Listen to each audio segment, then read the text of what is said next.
Welcome to True Crime with Lux. Who is Edmund Kemper III? Born December 18, 1948 in Burbank, California to Clarnell and Edmund Kemper Jr., he was 13 pounds at birth and the middle child of 3, along with being the only boy. His father was a World War II veteran that became an electrician in California. Edmund's mother would complain about her husband being an electrician, saying it was a menial job and berating him any chance she could. From an early age, Edmund started showing antisocial behaviors and being cruel to animals. When he was 10, he buried the family cat alive, then dug it back up to decapitate it and put it on a spike in the yard. He later said he got pleasure from successfully lying about it to his parents. At age 13, he killed another family cat because he believed it liked his sister more than him. He kept pieces of the cat in his closet until his mother discovered them and made him throw them away. Edmund had dark fantasies that he would act out using his sister's dolls that included removing the doll's head and hands. Some of his favorite games to play were gas chamber and electric chair. He would have his sister tie him up and pretend to flip the switch, to which he would act like he was really being electrocuted by tumbling over and withering on the floor. He started to sneak out at night to visit his second-grade teacher's house to watch her through the window. His older sister would tease him about it and say, "Why don't you just try to kiss her?" Edmund's response was that if I kissed her, I'd have to kill her first. His parents separated in 1957, which devastated Edmund because he was very close to his father. When they divorced in 1961, he was sent to live with his mother in Helena, Montana. Edmund didn't have a good relationship with his mother. In fact, it was severely dysfunctional.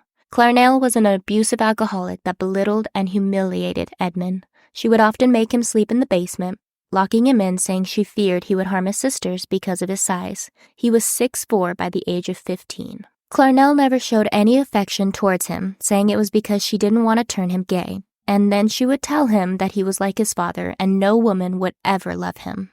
Edmund ran away from home in hopes of living with his father in Van Nuys, California. However, when he got there, he discovered that his father had a new wife and stepson. His father let him stay for a few days before sending him to live with his grandparents in Sierra Nevada. Edmund hated being with his grandparents. He thought his grandfather was senile and his grandmother treated him just as bad as his mother.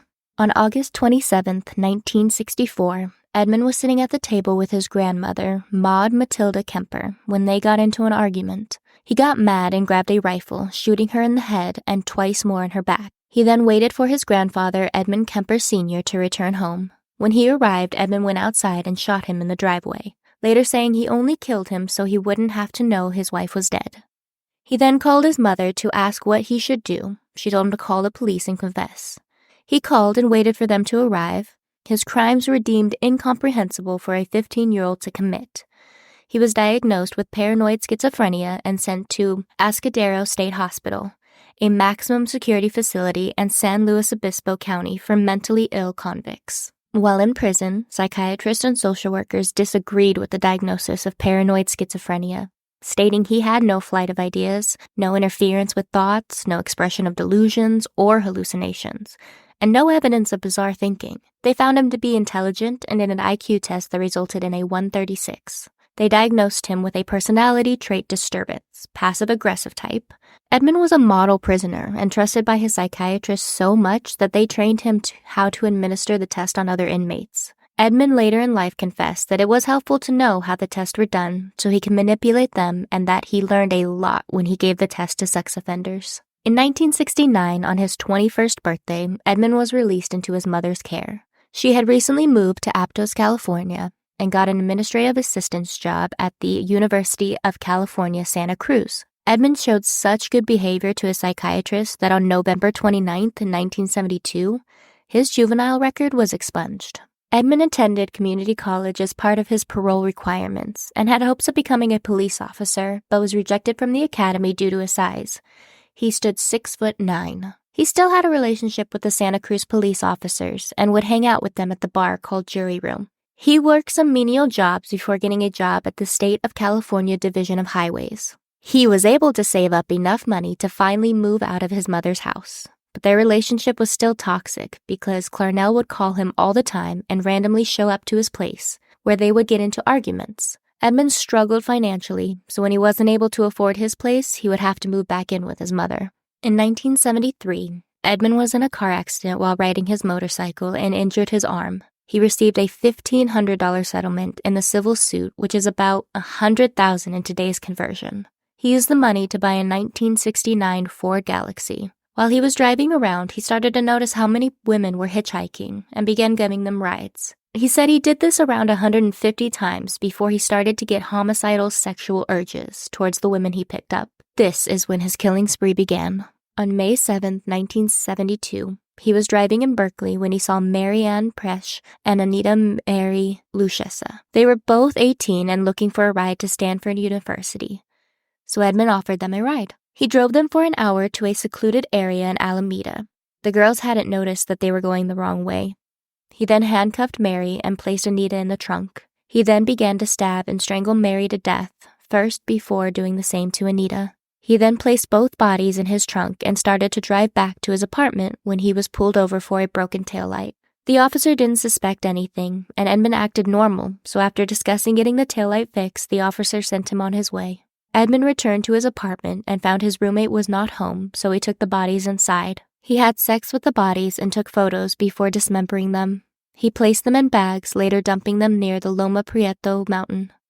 Edmund kept the heads for a while to use them to perform aeromatio before he disposed of them as well. In August, Mary's head was discovered and the area was searched. Unfortunately, they were unable to find the rest of her remains. They were never able to find Anita's remains. September 14th, Akiko Yu, a 15-year-old, was hitchhiking to dance class when Edmund picked her up. He drove her to a remote area and pulled a gun on her. In the process, he ended up locking himself out of the car with the gun inside. Unfortunately, she let him back in, where he proceeded to strangle her until she was unconscious. He then raped her before killing her. Edmund then placed her body in the trunk and went to a bar for a few drinks. When he got back to his apartment, he took her inside and had sex with the body and then dismembered her, disposing of her remains the same way as the others. January 7, 1973, Cynthia Ann Shaw, who went by Cindy, was 18 when Edmund picked her up and drove her to a wooded area before shooting her to death. He put her in the trunk and drove to his mother's house that he had recently moved back into. Once there, he hid her body in his closet for the night. In the morning, after his mother left, he had sex with her body and removed the bullet so it wouldn't be traced to him. He then dismembered and decapitated her body in his mother's bathtub. Edmund kept her head for several days, regularly using it for aeromatio. He buried her head in his mother's garden, making sure it was facing upwards towards her bedroom. Her remains, except for her head and right hand, were found over the next few weeks. By February that year, police believed they had a serial killer in the area and advised students to take precautions. They were told to only accept rides from other students that had the university sticker on their cars. However, Edmund was able to get a university sticker since his mother worked there. So on February 5th, when Rosalind Thorpe and Alice Helen Liu accepted a ride from Edmund, they thought they would be safe. After driving for a few minutes, he pulled over and shot Rosalind in the head. He then turned and shot twice at Alice but missed.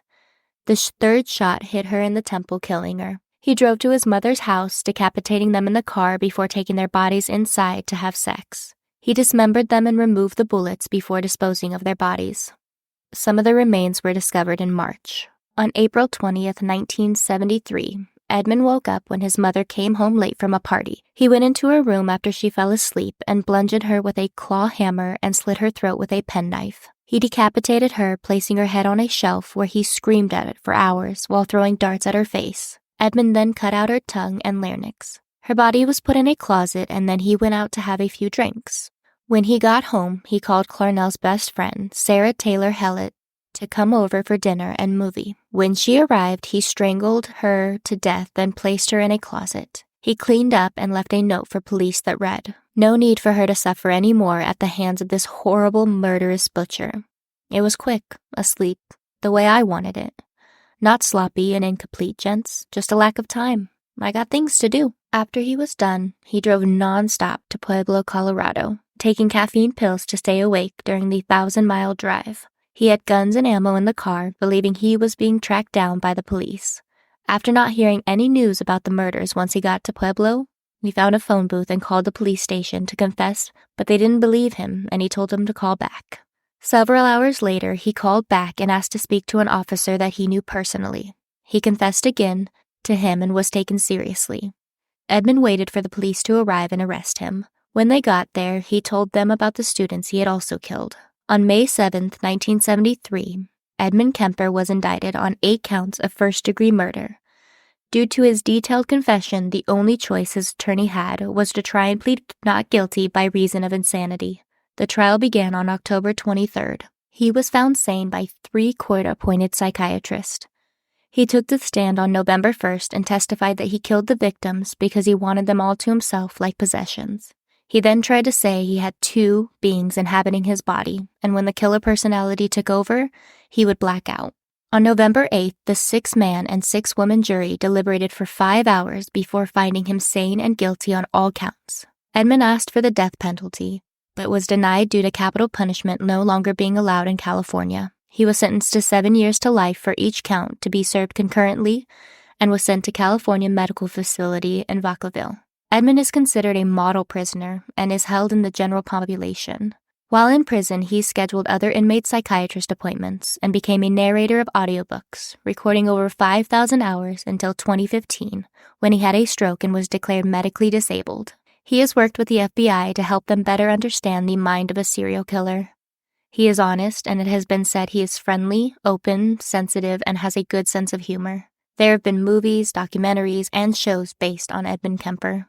Over the years, he has been denied parole 9 times. He stated that, "Society is not ready in any shape or form for me. I can't fault them for that." He remains at the California Medical Facility. Thank you for listening. If you enjoyed the podcast, please like and share it with your friends. Stay safe, and I'll be talking to you next week.